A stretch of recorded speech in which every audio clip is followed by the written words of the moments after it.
Some people tap their feet, some people snap their fingers, and some people just sway back and forth.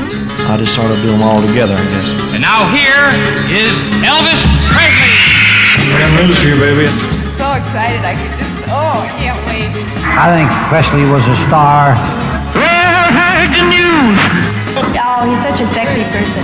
He will always be the king no matter what. The man who kept the memory of Elvis Presley alive for countless fans of the king of rock and roll died tonight at Memphis Jewish home. George Klein, GK, the Jeeker, the Memphis DJ and TV host who gave hundreds of musicians their first big break with airtime on radio and television, slipped away just before 7 o'clock tonight, holding the hands of dear friends David and Jay Fleischman. Klein touched the hearts of Elvis fans visiting Memphis from all over the world with stories he told at Graceland, on the radio, TV, and 2 books.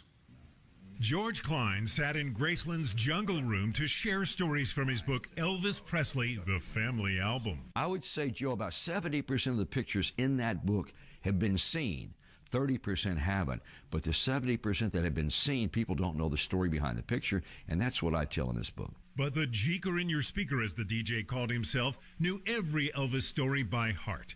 The Memphis Music Hall of Fame inducted Klein last year for sharing all those Elvis memories and GK's own musical history making. For example, introducing the Beatles at the Mid-South Coliseum in 1966, and then introducing viewers of WHBQ's Talent Party to the countless aspiring local musicians who wanted to be the next kings of rock and roll.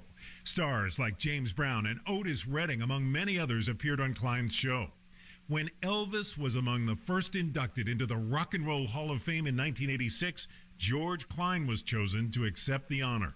I want to thank Priscilla and Lisa because indeed this is probably the biggest honor I've ever had, other than being selected to be a pallbearer at his funeral by his father.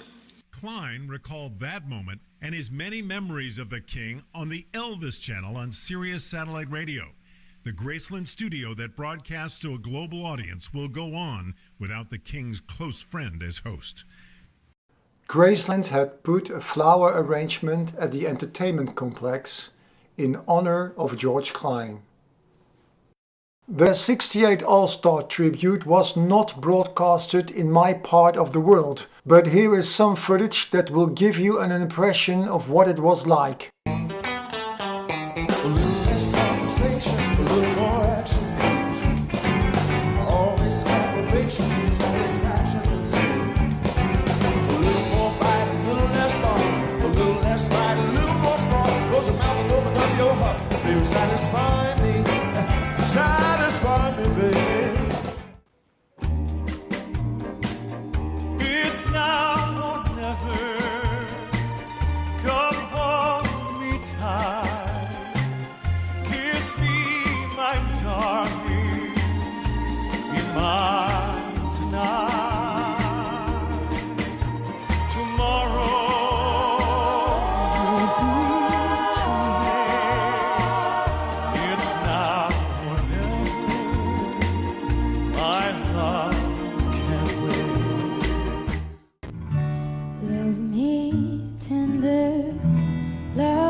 Maybe I didn't treat you quite as good as I should have, and maybe I didn't love you quite as often as I could have. This is Suspicious Minds.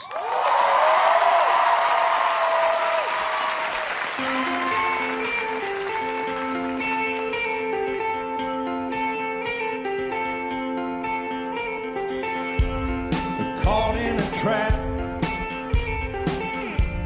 I can't walk out because I love you too much, baby.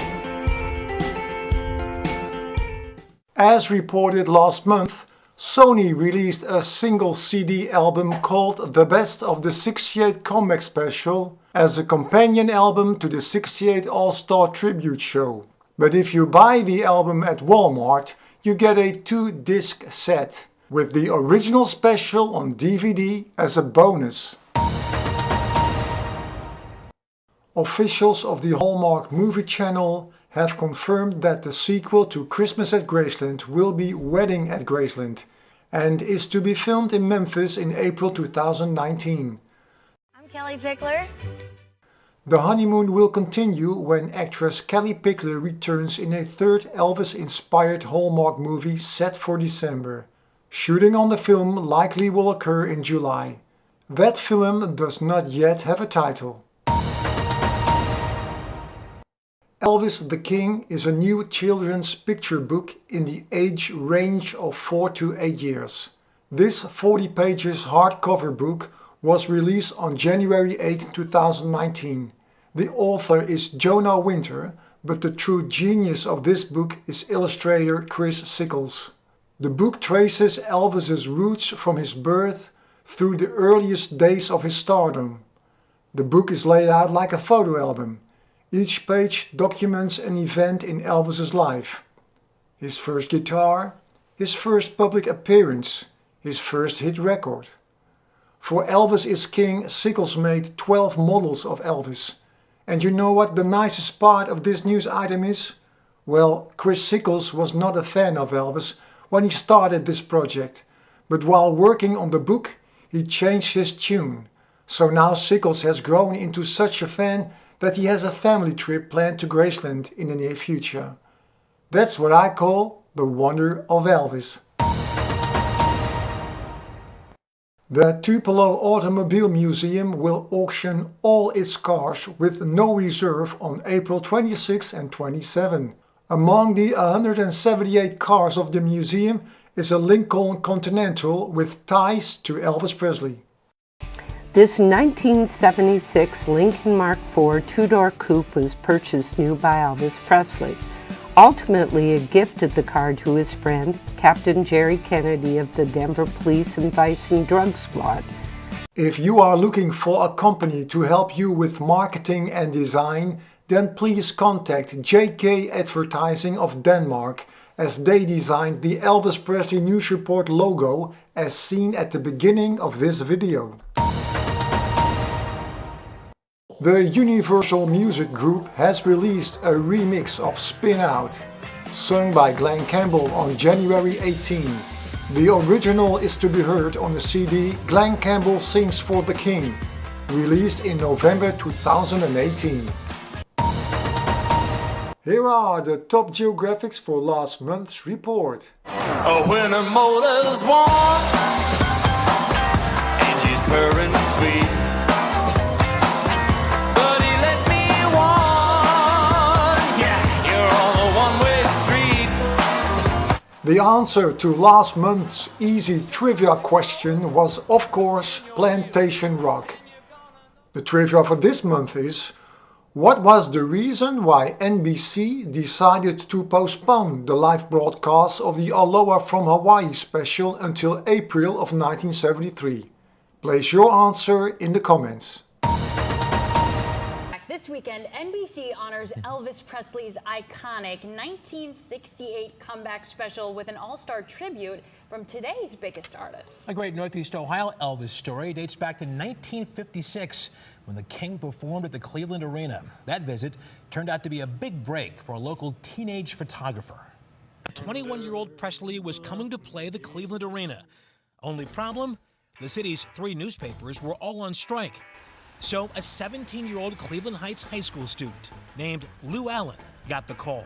They welcomed me and gave me a press pass and said, come and join us. In fact, Lou was the only photographer there that night, meaning he had an all-access pass to the King himself. He was a country boy. He was a nice guy. He was a sweetheart. I mean, he was a wonderful person, and I liked him. I thought, wow, I had the best camera in the world. Well, then I went to the Rochester Institute of Technology for college. And all of a sudden I found out that these wonderful pictures I thought I was taking were not considered very good.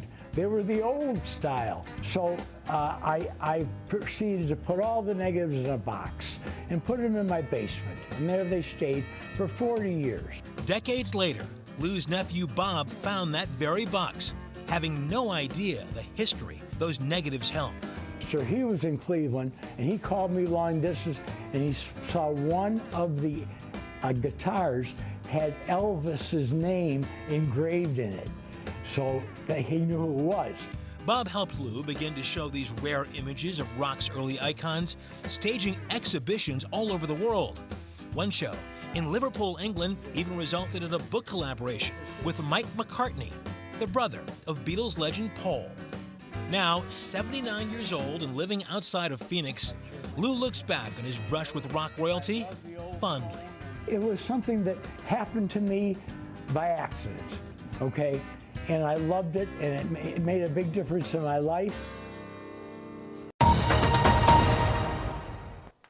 That's all for this month. Hope to see you next time. Until then, have a happy Elvis Presley Day. You have a happy